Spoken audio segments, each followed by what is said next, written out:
एक मनोहर सुबह मेरठ की धड़कनों में बसी एक राजकुमारियों की कथा शुरू होती है। इशिका एक खूबसूरत और जानी मानी उद्योगपति की बेटी थी। उसका जीवन चकाचौंध और आडंबर से भरा हुआ था, लेकिन उसका दिल सच्ची भावनाओं और प्रामाणिकता की तलाश में था। वही शहर के दूसरी ओर विवान था, जो एक प्रसिद्ध डिटेक्टिव था। उसकी जिंदगी अपराध की गुत्थियों को सुलझाने और सच्चाई को सामने लाने में बीत रही थी। इशिका और विवान का पहली बार आमना सामना एक सामाजिक कार्यक्रम में हुआ, जहां इशिका की सुंदरता और विवान की संजीदगी ने एक दूसरे का ध्यान खींचा। कुछ ही मुलाकातों में ये सिर्फ आकर्षण नहीं रहा और दोनों अनजाने में एक दूसरे के लिए गहरे भावनाएं निर्मित कर बैठे। इसी बीच मुंबई में कुछ रहस्यमयी हत्याएं शुरू हो गईं और विवान उस केस को हल करने के लिए लगा दिया गया। जैसे जैसे विवान अपराध की गहराई में उतरता गया, वैसे वैसे सुराग इशिका के परिवार की ओर इशारा करने लगे। इशिका की जिंदगी में उथल पुथल मच गई जब उसके सबसे करीबी अंकल का शव उनके ही बागीचे में मिला।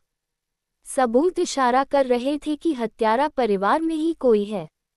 इशिका का पिता बेचैन था और उसने इशिका और विवान के मिलने पर रोक लगा दी। उन्हें शक था कि विवान के कारण परिवार की इज्जत दांव पर लगी थी।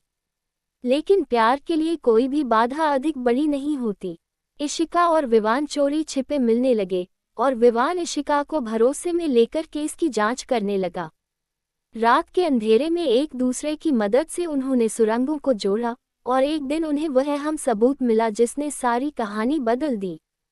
ये सबूत इशिका के किसी करीबी की तरफ इशारा नहीं कर रहा था, बल्कि यह एक ऐसी साजिश का पर्दाफाश करता था जिसे एक प्रतिद्वंद्वी व्यापारी ने रचा था। सच्चाई सामने आते ही इशिका के परिवार को सुकून मिला और विवान के प्यार और समर्पण को देखते हुए इशिका के पिता भी पिघल गए।